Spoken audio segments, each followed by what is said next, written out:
Now that you have understood about complex numbers, let's do a couple of algebraic properties of complex numbers. See, there are 4 basic algebraic properties, correct? Addition, subtraction, multiplication, division. So complex numbers also have addition, all these basic properties. Now how it goes, that is what we are trying to look at. Okay. Now we are looking at addition, subtraction, all these things, correct? Now generally a complex number is generally represented as Z is equal to A plus I into B. Now here A is what we call as the real part and B is what we call as the complex part. Okay, one is called the real part, one is called as the complex part. So a complex number can have real and complex part, both of them together. See, complex part has to be there, only then you call it as a complex number, isn't it? But real part need not be always there.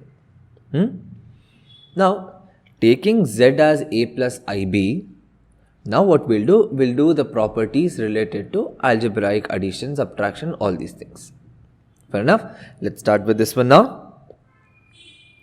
Now what you have is that, say Z1 is equal to A1 plus I B1.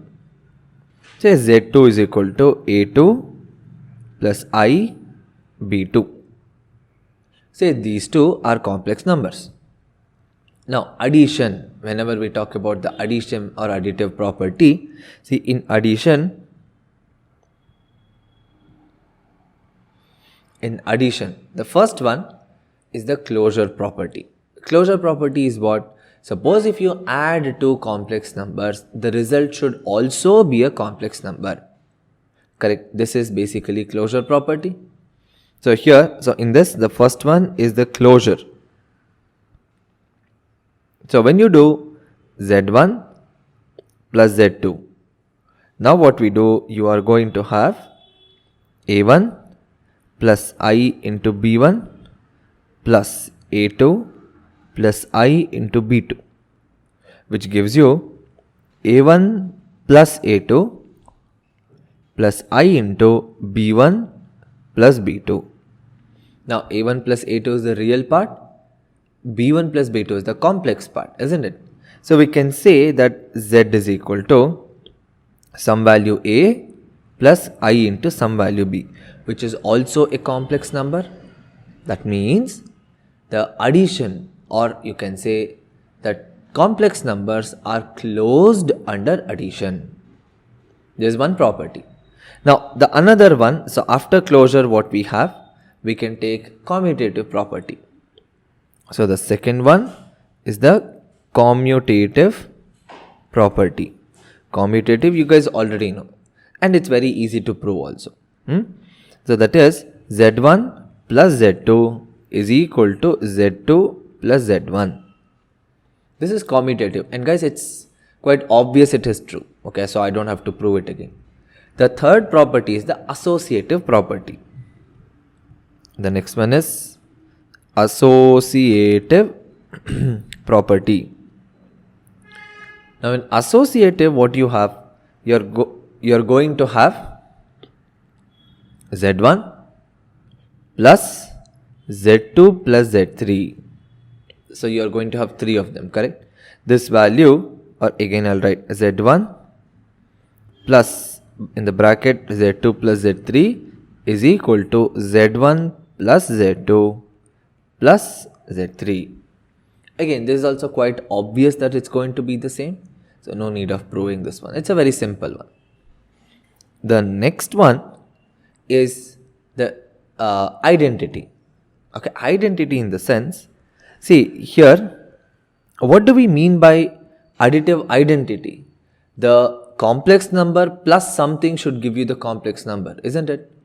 That means here you have Z1 plus 0 is equal to Z1, isn't it? So 0 is the additive identity and 0 belongs to the set of complex numbers.